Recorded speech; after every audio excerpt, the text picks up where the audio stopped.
Bulletcast for life.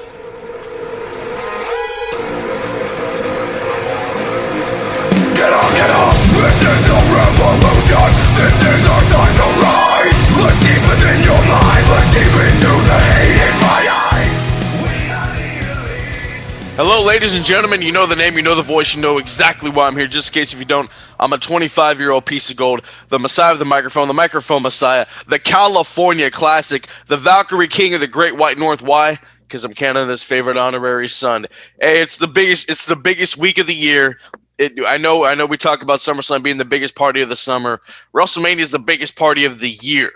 This is the rager. This is the one where everybody talks about for eternity. This is why we do what we do, Brandon. The Canadian Destroyer, the new Bulletcast champion, 12 times the world champion. How do you feel, brother? Feel fantastic. I mean, exciting week. You know, they call Tom Brady TB12.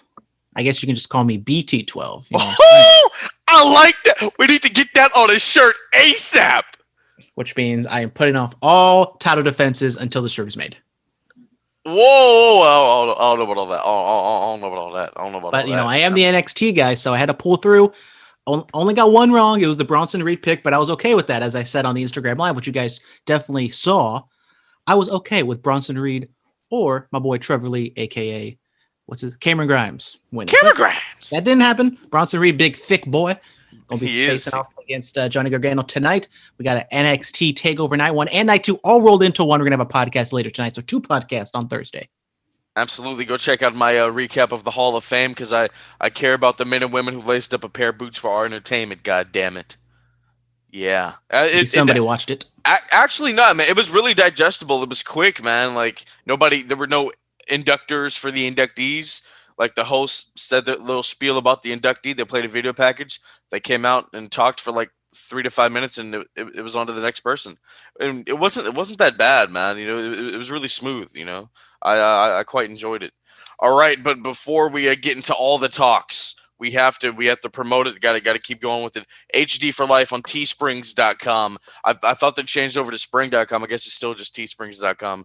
He uploaded so many more designs. So, I mean, here we go. So, designs are Get Her Done 1 and 2, Hurry Up 1 and 2, Mr. Sapa 1 and 2, H-Daw, Mother's Love, King H-Dog, H-Daw Dash, Get It, Mr. Pimpin', HD for Life Americana, Common Sense, Soldier H-Dog, Life Safety, HD for Life Safety, Lily's Love, HD for Life, Orange and Pink, Softball Life, you have Reunite, you have Generations, you have Little Rena, you have Little H-Dog, you have Explode, and you have Show Quality 1, 2, and 3. They have drinking wear, you know, bottles, flasks. They have fanny pack, socks, hoodies, t-shirts, sweatpants, tank tops, face masks, tote bags, mugs, pillows, beach towels, posters, blankets, phone cases, stickers, and so much more. Go over to teesprings.com/HD for life. Follow them on Twitter and Instagram, hd.4.life. That once again, in Twitter and Instagram, hd.4.life. Go check him out. Joe, he's doing some great work over there, my guy. Congratulations to all that. Now let's jump into it.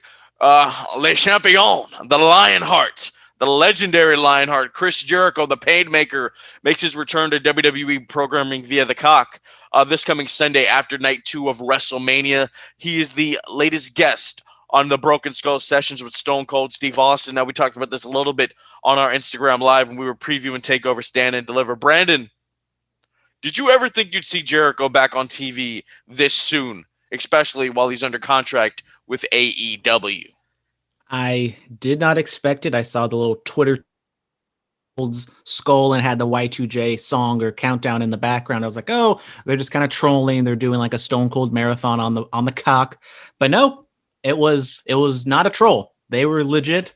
Y2J back on the network, back in WWE.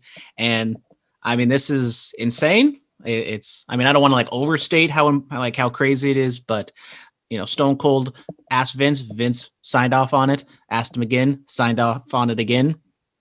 And apparently they don't hold anything back. Now, does that mean they're going to get like too deep into the weeds? Probably not, but they got to acknowledge the elephant in the room, obviously. And you know, whatever. After night 2 of WrestleMania, I know we got to do the podcast, but probably after we do the post show, going to hop on the cock again and watch that. Oh yeah, absolutely. I'm looking forward to that. They do like the little bonus clips on the YouTube channel, and Austin asked him his favorite tag team partners, and he was like Big Show and Sammy Guevara. So he's sneaking them in there. He's getting them in there. That's cool, man. I'm excited. I'm really excited for it. All right, moving on from that, the Untold from WrestleMania 22, Edge versus Mick Foley in the hardcore match. Could we say that the best hardcore match in WWE history? Is it better than Royal Rumble 2000? That was the other one that came to mind. So, Mick Foley, no matter what, he is the hardcore king. So I think no matter which way you go, you got to go with the Mick Foley match. And this one, I mean, even the Backlash one with Randy Orton was really good as well. Yeah. But I mean, Edge talked about how Foley, he's had all these great moments, but never a WrestleMania moment. And that's what everybody strives for. They strive for that Mania moment. I mean, when you think about this match, you only think of one thing: Edge spearing Foley into a flaming table. That's all you think about. But the match was so much more than that. Like, yeah, it maybe a little was spotty, but it was a really good match. And even back, was this like 2006? They didn't do too many of these types of matches. Yeah. I mean, just like when you name the match, that's immediately what pops into your mind. But I mean, it was a really great Untold. They go in depth about how kind of their friendship and how kind of Mick saw something in him from when Edge was brooding it up with the Brood back in the day, and then coming into his own and winning the title and losing it, and how Mick almost wasn't even. This almost didn't happen because there was a blizzard and Mick couldn't get out of Long Island, so Vince flew him out privately. I'm like, oh, that's what's up, man. So I mean, it was just cool. It was just cool to see how all this came about. What about you? Yeah, I mean, fantastic. It's a well-known match, but it's not like one of those legendary matches that everyone's going to talk about. It's not a main event of WrestleMania or anything like that. But for people who know, they know. And getting Edge and Mick Foley to kind of tell war stories and talk about the ins and outs of the match, that's always interesting. I mean, we don't see too much from Edge. Mick Foley's done the rounds quite a bit, so I quite enjoyed it because I definitely did watch this. Oh, absolutely. All right, outside of the ring, we're going to kind of power through a lot of stuff, guys. TNT did not like the Sting surprise. I posted about this, a week and a half ago on the Bulletcast Instagram. Yeah, TNT said they want ratings because obviously they're competing with NXT. We're competing. We're competing. This was the 79th week. If they had just gone 4 more weeks, we would have hit 83. It would have been something special, right? Oh, man. Brings a tear to my eye. No, but yeah, man. I mean, they talked about how they want ratings. They don't want surprises. So that's why Big Show was announced, and that's why they kind of announced they have another big signee, which was Christian. So yeah, I mean, I just found that interesting. What about you? It makes sense from a executive standpoint, wanting to have the big names advertised, or at least advertise that you have a big name coming. But I think surprises are always a great part of wrestling. Let's say Jon Moxley has to leave, he gets written off television, he goes to be a father, and he comes back at the end of the year. Would you rather him be advertised that he's coming back? Especially if we can predict that by that time, crowds will be back. I think if Moxley comes out and he returns out of nowhere, not saying it'll be similar to his debut at Double or Nothing, but it'll be very similar and it'll be a fantastic moment. I think you got to kind of write that fine line. I think Sting debut in TNT, AEW makes sense why they would want him to be advertised. But also, I mean, that moment when he just showed up was maybe one of the best moments that Dynamite has had thus far. Absolutely. I think now that NXT moves to Tuesday nights, I think they might be a little laid back with that kind of stuff. Like, all right, the competition or whatever has moved to another night, so we should be cool. But yeah, I just thought that was interesting. And going to the NXT portion, saying that because NXT is moving to Tuesday, AEW is going to get a bunch of viewers. I'm not so sure about that. Like, yes, I do think they will get a bump, but I feel there's more people who watch AEW who are willing to watch NXT on Tuesday than people who watch NXT will go and watch AEW on Wednesday. Like I feel like the crossover is a little bit more going to help NXT more than it's going to help AEW. I mean, this was a war that nobody really cracked a mill at every single week. So I look at it like this: we'll see next week. We'll see on Tuesday and Wednesday how the ratings do. If this benefits anybody, probably they'll be higher that first week. We need to look at the second and third week. I think in the long run, it's going to help NXT more. But as I said, I have not been very high on the NXT product thus far. So I have to wait and see on that. Absolutely. All right. Brian Kendrick has officially retired from in-ring competition. He went away quietly. He's doing the producer role down in NXT now, helping mold that younger generation. I love Brian Kendrick, man. I was a fan of Brian Kendrick and Paul London. They were WWE's Motor City Machine Guns. They were bad. I've always wanted to see that match, Kendrick and London versus the Motor City Machine Guns. That would have been tag team wrestling at its finest. And I was a fan of the Brian Kendrick character too. I'm not gonna lie. I quite enjoyed that. So thank you to Brian Kendrick, man. I love the career, love the run. Yeah, shout out Brian Kendrick. I thought when he returned in 205 Live in the Cruiserweight division, he was doing a lot of great stuff. Kind of wished him and Dana Bryan could have had some fun, but unfortunately Dana Bryan just he was hurt, and then when he comes back, he's unfortunately just on so much of a higher level compared to Brian Kendrick. They weren't gonna have him do that, despite I feel like both of them would have a lot of fun to go back in time and wrestle. But yeah, I think he offers a lot. He's a smart dude. He's trained some wrestlers, including Eva Marie. Shout out sliced bread. But yeah, I mean, I think Brian Kendrick can offer a lot backstage. Absolutely. I would have loved to see Spanky and the American Dragon tear it up on WWE TV real quick. That would have been cool. Enjoyed Brian Kendrick's rivalry with Austin Aries and TNA over the X Division title too. That was a nice little tidbit that happened. So I guess this is important. Will Ospreay is the new IWGP World Champion. Yeah, so I know I'm the New Japan guy, and however long we've been doing this podcast, and you've been praising Will Ospreay like he is God. I don't think I've ever really said anything negative about Will Ospreay or New Japan, but this move, I don't like it. A lot of people don't like it. The Will Ospreay character, he's like a big bad, like street tough guy heel, which just feels like he's put it on a show. It's not clicking. And then going over to Kota Ibushi, he wins the title. He finally wins the IC and World Championship, merges them. I was kind of for it because less championships, but then as people kind of hinted at that, I didn't really think that was going to happen. They just kind of ignored the rest of the history. And then they unify it, and then he just loses it. Like, you have Kota Ibushi, one of your hottest guys, he loses. Even go back to Naito, you put it on Evil, and the Evil championship run was just a complete another flop. I think on percentage-wise, during this pandemic, no company has done worse than New Japan. And that's saying a lot. Like, not saying New Japan still, when it comes to the matches, are really good. But creatively, like, there's just something amiss right now with New Japan. And like, I know I was kind of calling for Will Ospreay to win the championship, but not in this incarnation. He was so hot going back 2 years. I thought the story with him and Okada was so fantastic. And when Okada and Ospreay would finally beat Okada, it was going to be this great thing. And then he actually did it, and it just didn't click like it should have. And now Ospreay's a champion.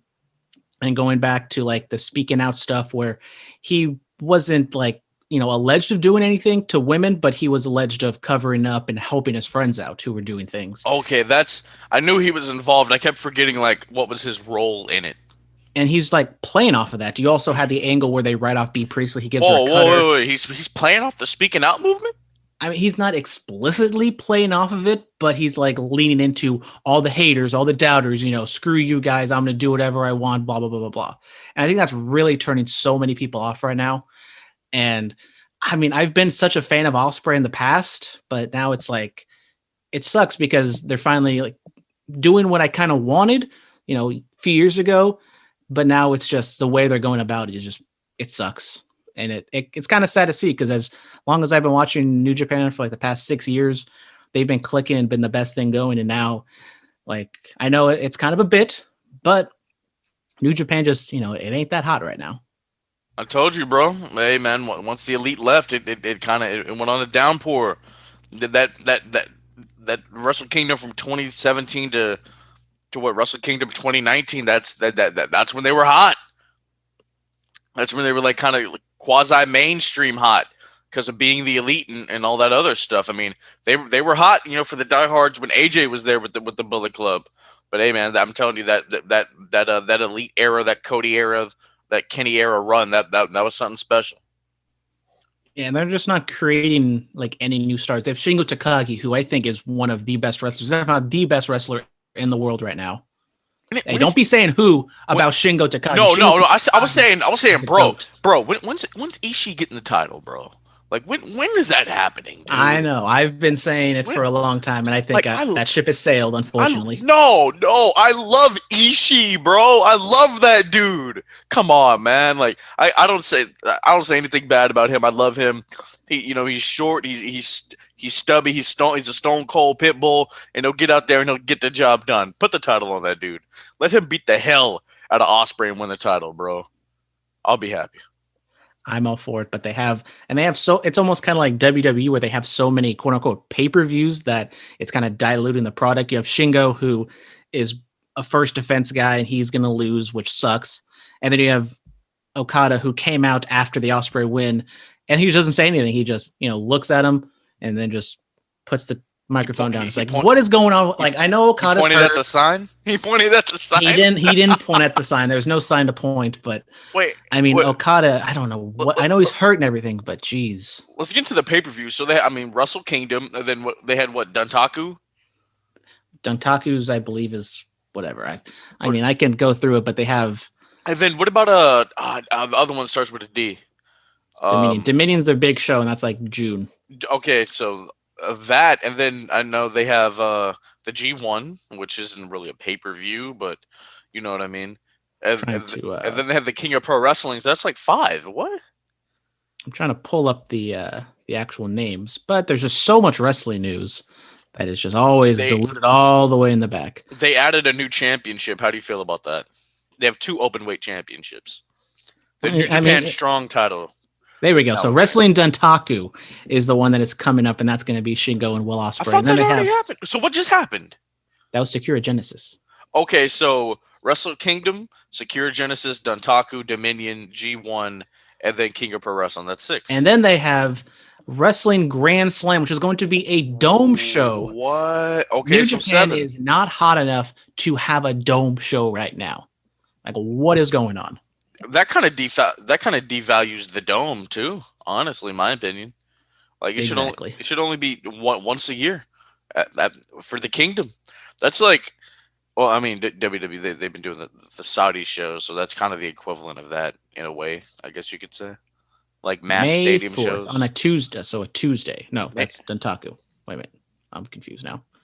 May 4th. Oh, I like that. No, Wrestling Duntaku is on May 4th. And then the Okada versus anybody who wins, aka Will Ospreay. If I can see, come on, when's Big Dave gonna put up the May 5th? There we go. I'm gonna put it all the way at the end. May 15th. Big Dave's been pissing a lot of people off lately. I saw your boy Rosenberg was shooting on him. Hey, shout out to my boy Peter Rosenberg. And who was the first name? Who's the first name he dropped? What? Who's the first name he dropped that you just let's do after himself? Wade Keller. He said, "Don't listen to You're not even on." I saw a tweet from Peter Rosenberg that you didn't even see. I'm not on Twitter all like that. I mean, look, I listen to Peter's. I listen to the podcast. I'll hop on his lives when he's spinning some nice LPs. You know what I'm saying? Shout out to Peter, the greatest 24/7 champion we've ever had. I know people think R-Truth and Bad Bunny, but hey, Peter, it was a movement.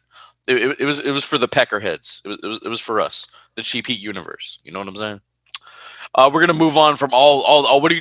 Too many titles, right? Another title, too many titles. Too many titles, but it is on the United States front, which they don't have too many of those. So I'm not like super against it, but I also kind of roll my eyes at it. Yeah. I like 4 to 5 is the sweet spot for any promotion. WWE, they have so many shows, so you can kind of understand why they have so many, I guess. All right, this day in wrestling, Eddie Guerrero wins the ECW Television Championship on his first night of the company in 1995. Raw on this day in 2002. I want to say Spike Dudley won the Hardcore European Championship. SmackDown 2003, Nathan Jones made his debut. Colt Cabana wins the NWA title on this day in 2012. My favorite cash-in happened on this day in 2013. Probably the loudest pop that Ziggler will ever get. He cashes in on Del Rio. I'm looking at the plaque right now.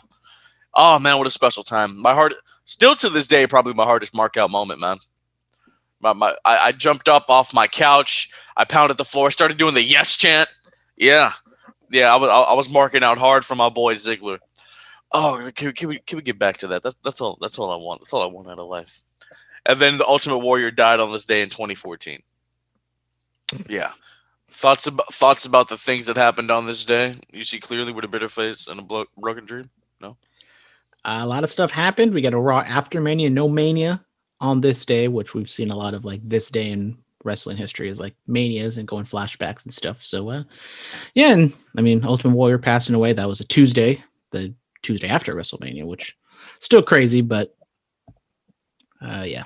That whole little span, like inducted in the Hall of Fame on the stage for Mania, promo on Raw, dead the next day. You're like, whoa, that was kind of eerie. It was just, you know what I'm saying? But now he has an award named after himself, which, you know, he didn't ask for. And in his induction speech, he said Jimmy Miranda, which the guy did a lot for the company back in the day. So, I mean, Jimmy Miranda award, that would be nice, right? He was one of those right off the tongue. The Miranda Award, he was one of those unsung heroes, dude. I'm telling you. They probably just named it after Warriors so they can have a nice little design for it. All right, fan mail. Here we go. We don't got that much. Jack of all trades.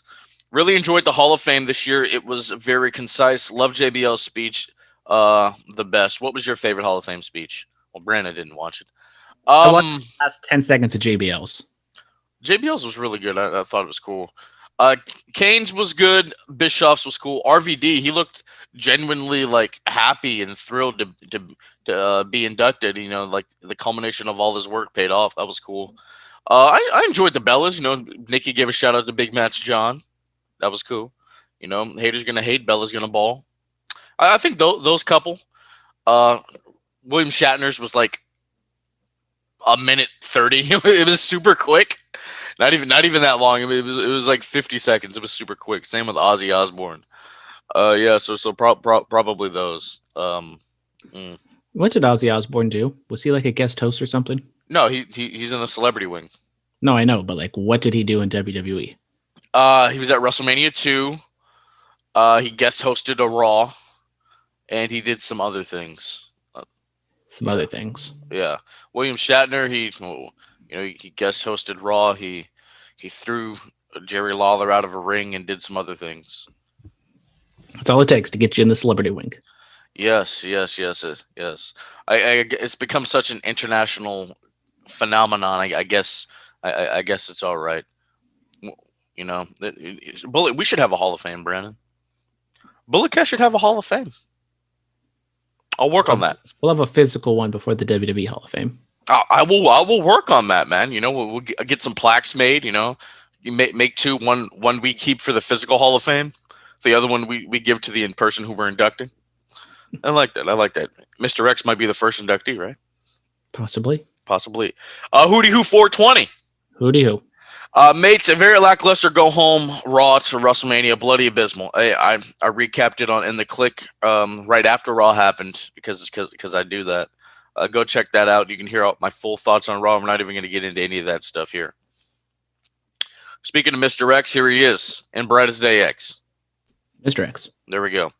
Well, I never thought I'd say this, but I finally got the cock. Not exactly sure if I like the network being on there, but I'll give it a shot. It's different, man. You know, to go from what you're used to, and then to go to this new model, this new form. Not a fan. Honestly, kind of not a fan. Yeah, I don't like it compared to what the network was. I have it on Fire, which I have to like backload and do all these different things. And I watch TakeOver Live. There were a few times where I had to back out and restart because it was buffering, which has never really happened on the network. So I'm hoping it's not too bad for WrestleMania, but I feel like it's going to be even worse, especially tonight when TakeOver is exclusively on the Peacock. I don't know, man. Fastlane, it didn't buffer at all, so I don't know why that's happening. I don't know now. if it's because so was it buffering for TakeOver for you, or did you not even watch it live? So it probably No, doesn't matter. I watched it live, and no, I didn't have that problem.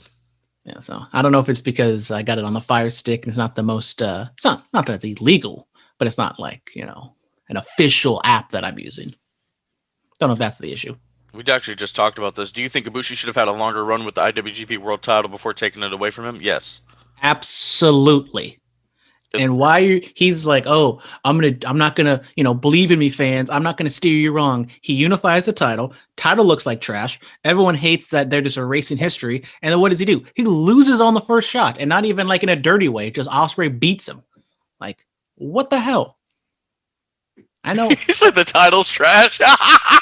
Ibushi, I know he's kind of a weird enigma, and he can just drop everything and just go live in the woods for 3 years. But still, like, what the hell is going on with New Japan right now?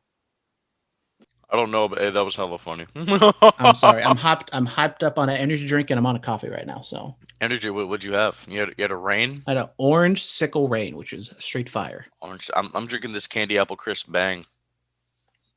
Yeah. Email us, guys. What kind of energy drinks do you guys like? I want to know. All right, here we go. What's next for Kushida? He just suffered another loss, and it seems like that's all he does now in NXT. Yeah, it's pretty true. Or can they turn this into a longer feud with Dunn by making a claim that if Pete Dunne is such a great wrestler, he wouldn't have to had to stomp on his hands to win? You could do that. What do you think? Kushida in NXT has been sort of up and down. He had a fantastic match with Gargano at the last TakeOver. But yeah, I mean, that's kind of just what Kushida does. He is like around, he'll be there and have like a good match, and then he just kind of disappears and doesn't do anything. If he wants to have a full-blown feud with Pete Dunne, I'm all for it. I really like the match. We'll get into it more on the TakeOver post-show later tonight. But yeah, I mean, when Kushida left New Japan, he was almost he did everything in New Japan, so that's why he probably came to the States. And they're just not utilizing him that well. And I compare it to Io. Like, yeah, Io doesn't speak great English, but they have done a fantastic job with her promos, her charisma, and how she carries herself. And yeah, they're two different wrestlers and they have different vibes, but I do feel they could do more with Kushida. He's a little undersized, but his wrestling ability is just top tier. With Hideo atop Kenta, I can't really remember. Did he lose that often? I know he was injured a lot, but when he did wrestle, did he lose that often? So long ago that I can't exactly remember, but I think he was like pseudo protected. He was definitely higher than what Kushida is right now. And maybe to equate him to somebody, honestly, maybe like Pete Dunne. Like, he's treated like a big deal. He'll challenge for the title, but he'll lose it. But more often than not, he's going to win a television match. Yes. Congrats to Raquel, but after the match, they said she's the first to hold the NXT Women's title along with the tag titles. Doesn't Ember Moon have that claim first? Yes, she does. Ember Moon does have that claim first.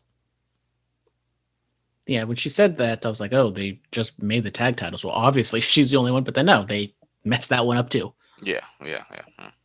Lastly, he says the OG Elite really back together after what we saw on Dynamite. Speaking of Dynamite, let's get right into it. Brandon, take us away. Oh my gosh, I get to lead it. So we started off with Hangman Adam Page taking on Max Caster. Shout out Hangman Adam Page. He liked Montero. Call Me by Your Name. You like that song, Phillip? Straight Fire? Wait, repeat that? Repeat all that. Hangman Page likes the new Lil Nas X song. Oh, does he really? Mm-hmm. Oh, so that's what the Lil Nas X reference was? Yes. Oh, okay. Apparently, I'm just the only person who got that reference. I mean, he said Lil Nas X. I was like, oh, okay. He said something about Biden tripping up some steps, and then he was about to say "blow me," which I was like, oh, that's Thugonomics Cena. That's something he would say. Anyways, Hangman Page gets the win after some shenanigans on the outside, but no, Page gets it done. They kind of talked up that he is the number one contender, So he should be getting a title shot sooner rather than later, but they're not really leaning in that direction right now. Maybe with everything going on with the Elite, Paige is going to be the one to, tell him off and tell him how everything really is, but they haven't gone there yet. We shall see. Do you think they're going to pull the trigger on it this early, or do you think they hold off on it? Nah, probably all out. Probably all out. The show where 2 years ago he was in the first AEW title main event. I think that's more poetic. Yeah, I thought the match was cool. They made a point of saying how what was it? How Paige has more experience than Caster, but Paige is younger than Caster. I was like, oh, wow. I think overall the commentary team and Jim Ross in particular did a really good job, better than normal, which might be a backhanded compliment, but I'm gonna give him a compliment. We had Triángulo de la Muerte. They came out to talk with Tony Schiavone before they could even say anything. Best Friends come out. I don't know if we talked about this. Thoughts on Orange Cassidy's new song? It's whatever. What was his original song? I don't remember it being terrible. I thought it was just the Best Friends song. No, he had his own. It was like a screaming metal song. He had his own. Yeah. I mean, it's like a nice laid back vibe, but not the best entrance theme in the world. So then Best Friends come out, and Orange Cassidy actually spoke first. He put together a cohesive sentence. We saw some highlights of Triángulo de la Muerte beating him up. And Chucky T talks a little bit, Trent talks a little bit, and they said something to we'll be next for the championship or something like that. They kind of introduced that Chris Statlander is with them. She didn't do anything, but just keeping it in the back of our minds that Best Friends is around now. I mean, it was just kind of there and weird, but sure.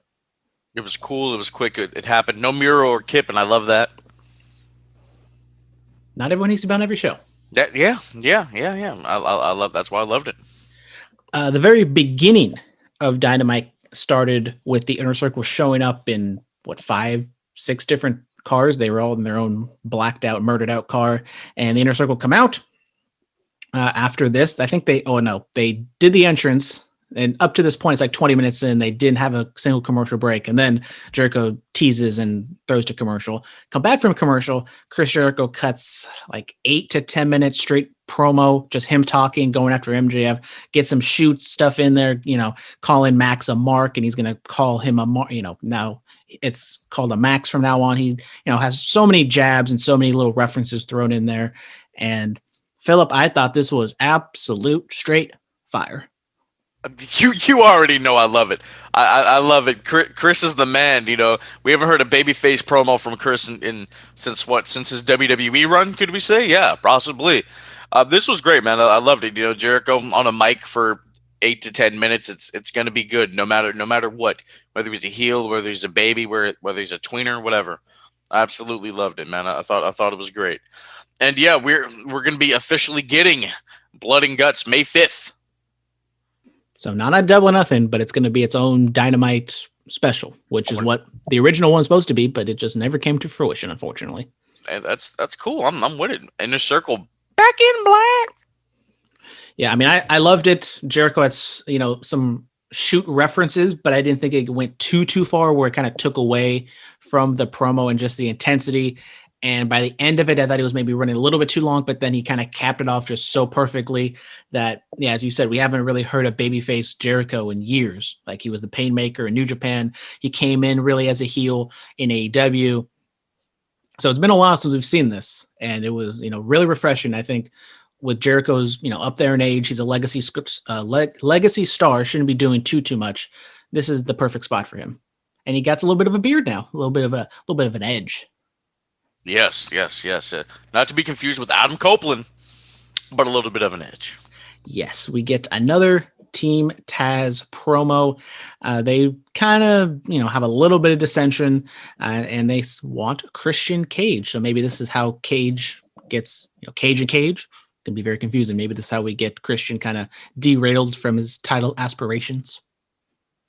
Possibly, I'm not opposed to that. Him and Ricky Starks, that would be really good. That would be nice. And then Hobbs, the hometown boy, mixing it up with a legend like that. That's what's up, dude. I'm not opposed to him mixing it up with them for a little while. Yeah, this is kind of like where I would see Christian at, for the foreseeable future. If they want to push him to the title scene for one shot, that's fine. But I think this is kind of about where he should be at. Then we get Jurassic Express taking on a Bear Country, my team, Bear Country. This was a sponsored spot for Godzilla versus Kong. Phillip, have you seen Godzilla versus Kong? Absolutely not. I saw it. It was okay. Who won? No spoilers. Tell me off air. No spoilers. Tell me off air. But who won in this match was Jurassic Express, as we would expect. I mean, good, fun match between these. Three of them are big dudes with Jungle Boy kind of throwing in some extra athleticism. I thought it was really good. I mean, pretty much. Did you just hit a little bit of a Dusty? Did I just hear that? Athleticism. It was like a mixture of Dusty Rhodes and the Water Boy. I heard a little bit of it. All right. The spot where they have Jungle Boy in the power bomb. I know he was supposed to catch Luchasaurus, which that would have looked cool, but it looked even more vicious when Luchasaurus goes for it and he just bounces off like It was interesting. Those big men taking those bumps over the top rope like that. I'm always scared when big guys do stuff like that. I feel like they're gonna land on their leg and break it or something. They did. Yeah. They're athletes. Yeah, but it looks like when the leg folds back under all that mash. You're like, oh my god, are they going to be okay? Yeah. We get a QT promo. They're sitting in the Nightmare Factory. He has all his guys around him. Aaron Solo, whatever the boxing dude from UK is, and some other dude. Agobo, right? Sure, why not? He was the only one who talked besides QT. Yeah, I enjoyed this. QT, took some jabs at Cody, took the jabs at the internet. He said things that the internet has been saying for quite some time, where he had to surround himself around all these other people to try to feel like the star that he thinks he is and all that other stuff. He said Aaron Solo will no longer be known as somebody's boyfriend. Wink, wink. Nick Camarado, I forgot. He said he won't just be a big meaty guy. Then the boxer Adobo, whatever his name is, he started talking. The accent works. With the heel character he's trying to roll with. I'm a fan. So I thought it was all right. I've been down on the QT Cody storyline, but I did think that this was effective. What's his name? Adobo. I love Adobo. Very tasty. That his promo and the way he carried himself was really good. He's definitely going to come out of this, I think. Maybe not a star, but the top guy. Yeah. I noticed how QT was sitting on the steel steps that he pile drove Dustin on. I did like how they chucked the paint at Nightmare Factory and just completely whiffed on the Nightmare part. Like, I get it. That's like a one-take thing. And you can't redo that. But they just completely botched that, which was kind of funny. Yeah. A lot of he should have stepped into it more and then threw it. I'm a paint throwing expert, so I should have been there. You know what I'm saying? You should have. We get Sting. We get this every single week. Sting goes out to Tony Schiavone, then he gets cut off before he even says anything. But Sting talked this time. Bro. Tony was like, "This never gets old." I'm like, why are you lying to us? Charlie Brown with the football. But this time Sting actually did talk. He did get cut off by Jake and Lance Archer, but then Sting took the microphone and hyped up Lance. I mean, Lance kind of hinted at a Sting feud, but then Sting talked up Lance. So I'm not saying they're going to be a partner or anything like that. Like, more factions have Sting, Darby, and Lance together with Jake. But they kind of, turned our attention away from them going on one-on-one and maybe Sting kind of being a silent mentor to Lance. I'm not opposed to that. Lance, he mentioned it, like the start-stop with his character. He'll be in a main event of sorts, and then he'll go away and then come back, get right back to it, and go away. I liked how he acknowledged it like that. Yeah, I mean, I think overall it was really good, and I know it's kind of a low bar, but I thought this was one of the better Sting promos that he's done, especially live in-ring promos. Absolutely. Sting's little buddy, Darby Allin, had a TNT title defense, and he took on J.D. Drake. He is kind of one of the dark guys. He's with Cesar Bononi and was it not Nick Nemeth? Ryan Nemeth. The Hollywood Hunk. Yes. And Darby gets the win. Uh, I mean, JD got some offense in, but the problem with this match is he really had no thought that he was going to win whatsoever. But for what it was, I thought it was good. I really enjoyed it, man. The guy, he's got something. You know what I'm saying? He's got spunk. He's got it. You know what I'm saying? Mhm. Then we get a beatdown of Chris Jericho. The Pinnacle goes out and attacks him. They write off that they locked the Inner Circle in their dressing room, so that's why the Inner Circle weren't able to come out and make the save. And who does make the save though? Mike Tyson makes the save. He doesn't exactly do anything. The baddest man on the planet. You're throwing them jabs, boy. He just kind of comes out and everyone scurries. He punches Sean Spears a little bit. No, he's getting ready for that Holyfield fight. You know what I'm saying? I know they're heels, but 6 of them backing down to old Mike Tyson. Hey, have you seen the training videos? I'd back down too. That's the baddest man on the planet. I don't know, fam. I don't know. And now we got Mike Tyson, not only a member of DX, but he's also a member of the Inner Circle now, I guess. Until he's wearing the shirt, it's not official. Okay. Yeah. WWE Hall of Famer Mike Tyson. Can't forget that. Not forget that. We get Britt Baker. She has a promo earlier in the day with Reba and Tony Schiavone, and just kind of going back and saying that, I'm ranked 4th, but I should be the champion, or I should get a title shot because I'm the biggest star, I'm the biggest draw in the women's division, yada, yada, yada. So I guess I got to build up wins. So see me on Dynamite, Dark, and Elevation. Possibly, yeah. I'm ready for Britt Baker to be the world champion. I'm ready for her to be the champion in the women's division. It's about time. It needs to happen. It should happen. Yeah, I think with Britt Baker, if Thunder Rosa is nowhere to be seen right now with what she's doing with NWA, have her build up those wins and have Baker take the title off Shida at Double or Nothing. Makes sense. But the number 1 contender currently is Ty Conti, and she had a match against the Bunny. We had a beatdown earlier in the show, which they said, we're going to go to the match is going to be next, but then that beatdown in the Baker promo. But so then they did the beatdown and then they left and then came back out for entrances. Whatever. We got the one women's match of show. Ty Conti beats the Bunny.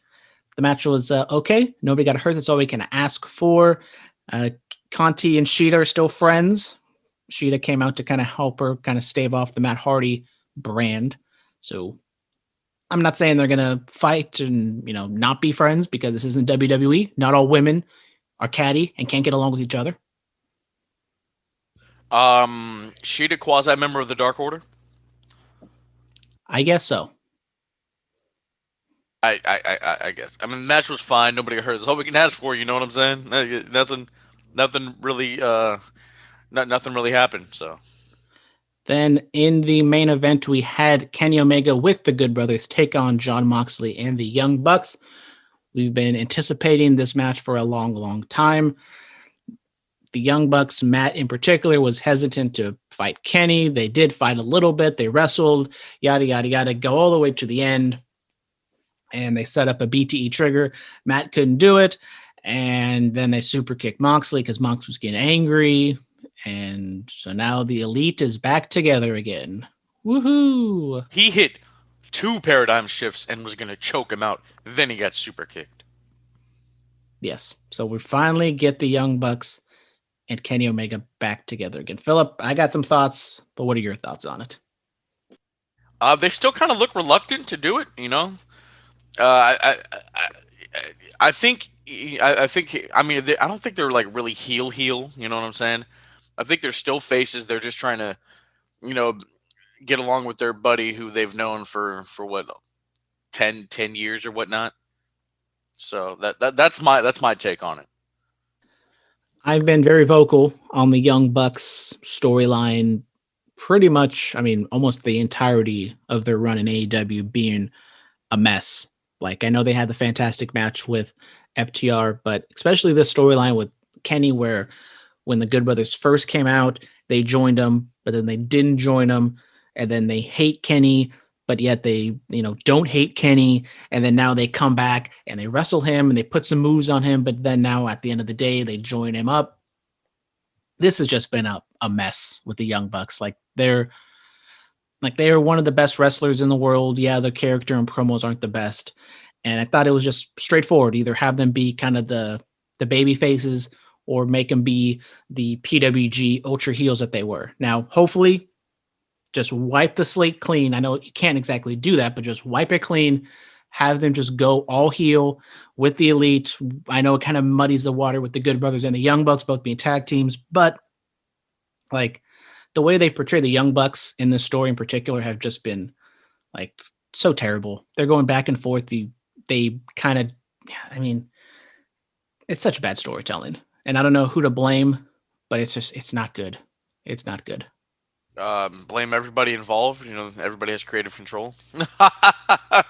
You know Yeah, what I mean? I don't know what is the story? Like, you kind of said it like, oh, they're reluctant, but then they joined them, then they didn't, and then they joined them again. Like, pick a lane.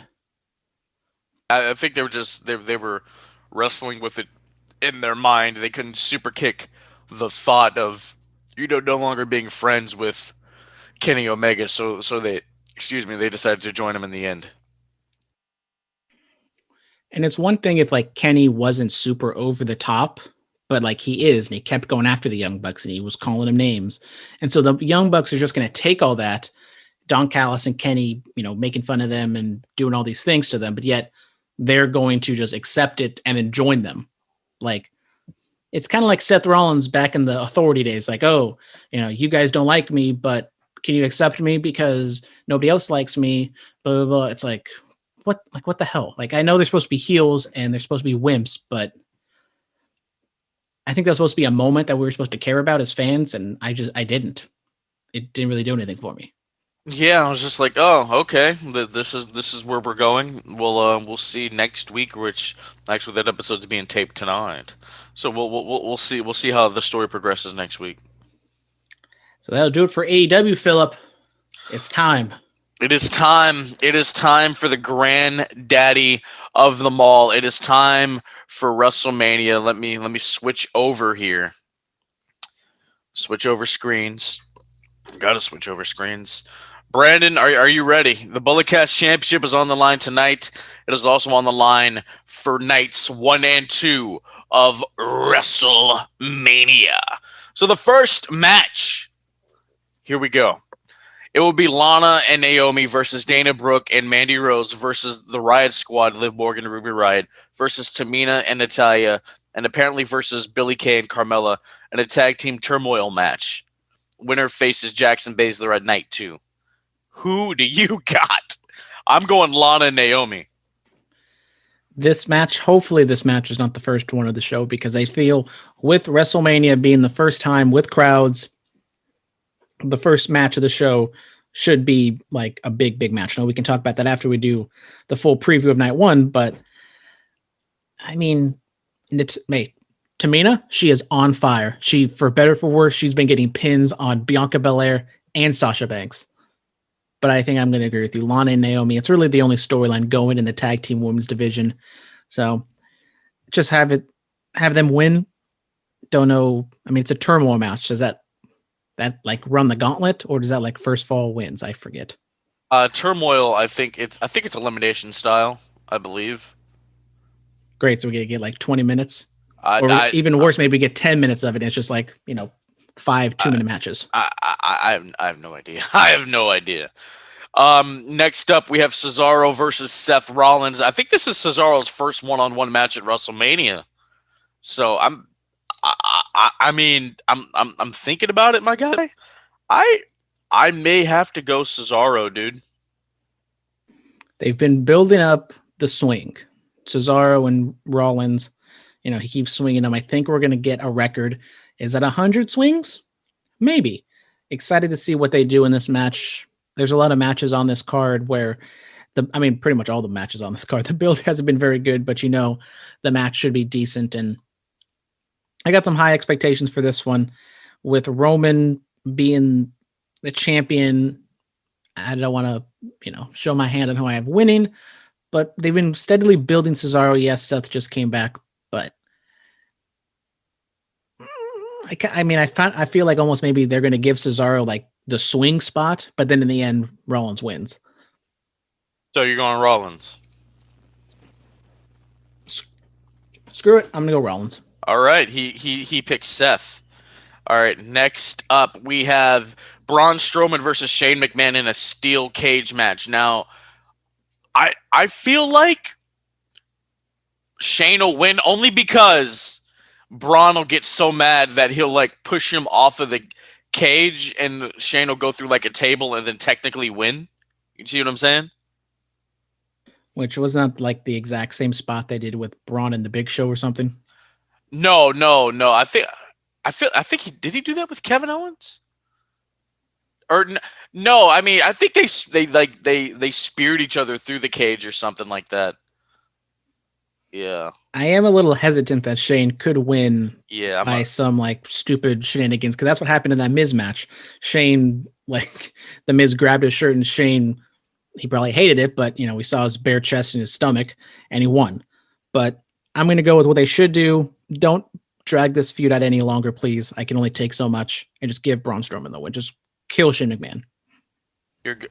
Just that's what I said they could do. I'll probably go Braun as well though. All right. Next up, we have the New Day versus AJ Styles and Omos for the WWE Raw Tag Team Championships. This will be Omos's first match inside WWE. You know what? I'll pick AJ and Omos.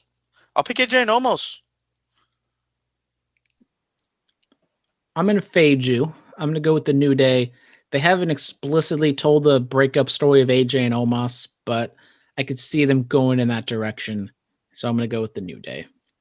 Okay. WWE loves their odd man tag teams. That's why I did that. All right, speaking of odd tag teams, next up, it was officially announced on Monday Night Raw that it will be a tag team match. Damian Priest and Bad Bunny versus The Miz and John Morrison. Miz and Morrison, probably the greatest tag team of the 21st century, and they're facing a Grammy winner in Bad Bunny and the upstart in Damian Priest. It's simple, man. We know where this is going. Priest and Bad Bunny. Yeah, I got Priest and Bunny as well. Just give him the win. Now is Bad Bunny going to actually get the pinfall? Possibly, but just have Damian Priest clean house and do what he's got to do, and he gets the win here. That being said, going back to Monday, I mean, that like washable finger paint on the Bugatti was like so eye-rolling. Like, come on. Yeah. Did you wake up in a new Bugatti? I wish. Not yet. He said, I wish. I understand. All right, next up, it is for the WWE Championship. The almighty WWE Champion, the CEO of the Hurt Business, Bobby Lashley, accompanied by Montel Vontavious Porter, faces the Scottish Psychopath and Drew McIntyre. Can McIntyre win his third WWE Championship finally in front of fans, which he was robbed of last year due to the pandemic, or does the almighty one keep the World Heavyweight Championship? You know what? I'm going out on a limb. I'm picking Bobby Lashley. I could see that happening, but you said Drew didn't have the opportunity last year with COVID and the Brock Lesnar match. I think they're going to do it here, put the title on him, Drew McIntyre with the win.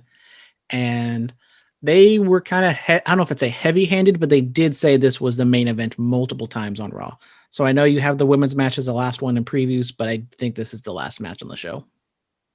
Well, I don't, I don't know. I mean, they say a lot of things are the main event. You know what I'm saying? Quasi multiple main events tonight. And all that other stuff. Yeah, but when it's one night, it's one thing. When it's two nights, and I haven't heard them really say that for either match, dude, except for the two singles matches. It's simple, man. Like people will riot. They will riot. Bianca won the Rumble. Just put her at the last match. Like that's all you have to do. Like this isn't hard. This is not hard. I think the women's match is gonna be the opener. To be honest, I wouldn't do that. Let it be the last thing we see. I think you open with Cesaro and Seth. I wouldn't mind that. Or maybe New Day and Omos and AJ. Mr. X asked us this question on Curveballs and Share Shots we talked about on the IG Live. I mean, that first match on WrestleMania, first match in front of a crowd in over a year, is almost as prestigious, I think, as a main event. So, I mean, in their mind. But that will be a moment. of them having fans back. And I mean, if you're not going to have the women in the main event, then just put them on first. Yes, yes, yes. So let's talk about it. It is the SmackDown Women's Championship. The EST of WWE, Bianca Belair, won the Women's Royal Rumble back in January. She is going up against the 6-time world champion, the boss, the blueprint, Sasha Banks. I think we passed the torch. I'm going Bianca Belair. I'm going to go with Bianca as well. The story they told hasn't been perfect. I thought it was like kind of simple, just two athletes going at it. The young upcomer and the established veteran. That apparently that's too complicated for WWE, but I think it's Bianca's time. Give her the win, and big pop in front of an energized crowd. Absolutely. All right, so night 2. Moving on to night 2. It will be Nia Jax and Shayna Baszler with Reginald defending their tag team championships against the winners of the tag team turmoil. I think Lana and Naomi take it there too. Yep. What about you? I mean, I could see Lana and Naomi getting the win here. Maybe they do something with Reggie. I'm gonna go with Nia Jax and Shayna Baszler to get the win. All right. You have a reasoning behind that? Not really. Okay. Okay. Honestly, I mean, it's the women's tag team division. Have you seen that video of them with the Yolo County tag titles? I have not. That was actually funny. Somebody seen Nia Jax and Reggie's TikToks though. Oh, okay. All right, I see him. He makes TikToks with everybody. Nia Jax, Ricochet. He's all over the place. No, but somebody put the Yolo County tag titles in the women's tag title road case, and I thought it was funny. I was like, haha, it lives on. All right, Riddle defends the United States Championship against Sheamus. I'm going to go Sheamus. Yeah. I'm going to go with the Riddle. I think if Drew's going to win the championship, maybe they want to run it back with Sheamus. And, I mean, for better or for worse, I think they're having a lot of fun with this Riddle gimmick. And just have him win the title. This could be an underrated match. Like, if it's given 10 minutes, 10, 12 minutes, maybe, it can, not a show stealer, but it can be a really solid match, I think. Absolutely. All right. It is the Nigerian drum fight for the WWE Intercontinental Championship. Apollo Crews looks to dethrone Big E. Oh, man. I don't know where to go with this one. It's either or. I mean, if Apollo loses again, then it's kind of like, oh, all right, you're still kind of just where you were. You just have a different accent, What about you? I think he's going to be at the exact same place he's been, just with a different accent. Big E retains. All right, you choose Big E. You choose the little Big E boy. Oh man. This is a hard one, dude. This is a hard one. This is really a hard one. Should I go out on a limb? Should I do it? Should I do it, Brandon? Full send. Full send. I'm gonna pick Big E to be safe. Gotta keep it safe. Gotta play it safe. All right. Oh, I missed one. Kevin Owens versus Sami Zayn. Sami Zayn will be accompanied by Logan Paul. How do you feel about that? I mean, this is probably a dream for them to have a singles match at WrestleMania. Kevin Owens with the win. Maybe Logan Paul turns on Sami Zayn and Kevin Owens gets the rub. Possibly, I guess. I'm going Kevin Owens as well. I don't see this. He needs this win after the whole Roman thing. Yeah. All right, as for the Raw Women's Championship, Asuka versus Rhea Ripley. I got Rhea Ripley. That is my pick. This one I feel is also one that can go back and forth. Rhea turning heel on Asuka. Did she really turn heel? I mean, what'd she do? She pushed her short. She was just trying to make a statement. She didn't just beat the hell out of her. No. She did give her riptide on the outside. I mean, you know how many people Shawn Michaels has super kicked out of nowhere while he's been a babyface? Come on, I don't think she turned heel. She was just sending a message like, "Hey, this weekend it's going down. I'm taking your title." I think that's all that was. Becky Lynch possibly on the horizon. A new So heel to conquer. so is Ronda Rousey possibly on the horizon? Rhea Ripley for the win. They're Okay, gonna okay, avenge what happened at WrestleMania. all right. You picked Rhea. That's awesome. All right, the Fiend with Alexa Bliss versus Randy Orton. The Fiend has to win. The Freddy Krueger inspired Fiend has to walk out. He has to right the wrongs of that Mania match all those years ago. They didn't really do anything on Raw to build it up or to not explain what's going to happen, but what to expect. I'll be different. I'll go with Randy, which means I'm probably going to lose. But I mean, I don't know what to expect. Maybe they go back and forth between in ring and cinematic. Maybe with crowds, they want to stay away from that type of thing. But I'm going to go with Randy. I guess Randy to win. I'm not like excited about that by any means, but I'm just kind of doing it to be different. When I do that, that usually means I lose. Yeah, Baby Huey's interview. He interviewed Alexa Bliss earlier this morning. That audio should be out before WrestleMania, so stay Better have been tuned. full kayfabe. Stay tuned for that, ladies and gentlemen. I mean, she could kayfabe him. We don't know. We don't know. I sent him some questions. Hopefully, one of mine got in there. All right, it is the main event of night 2.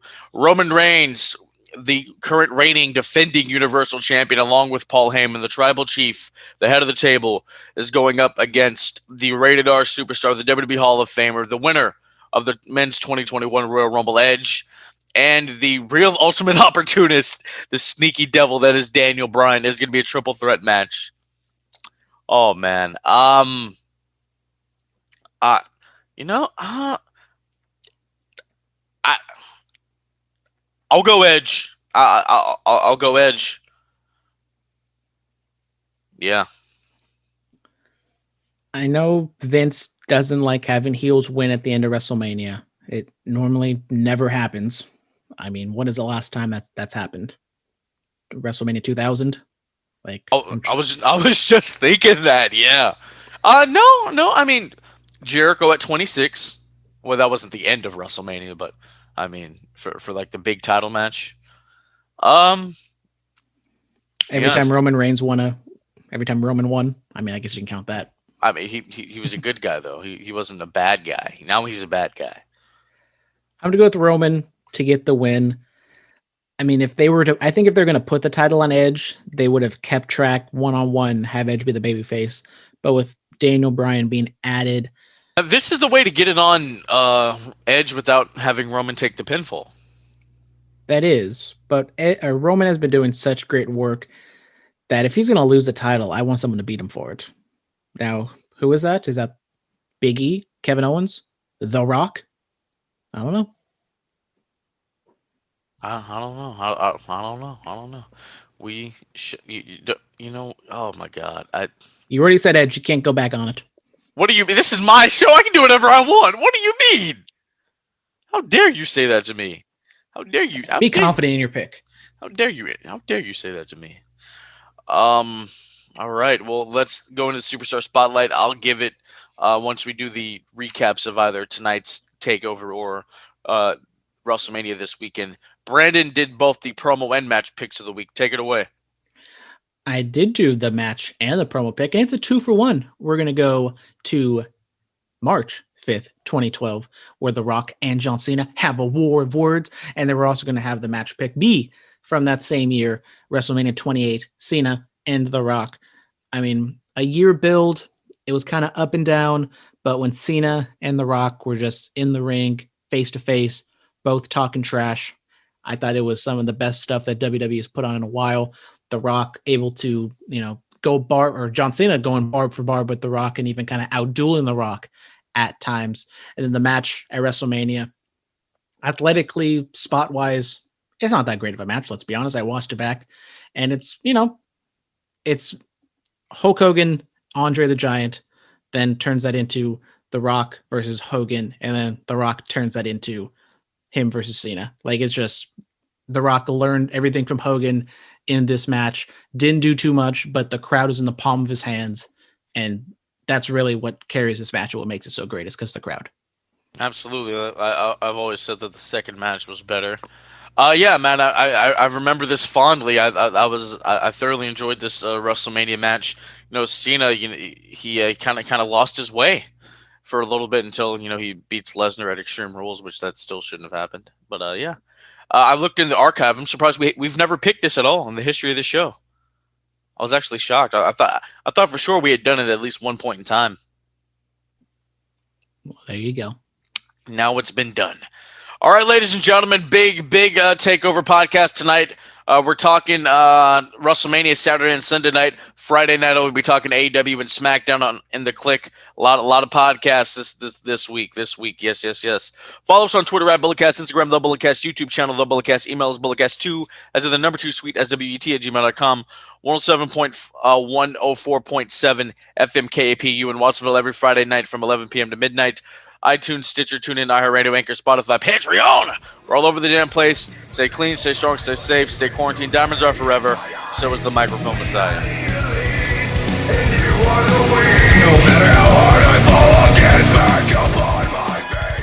This has been the Bulletcast. Thank you for listening.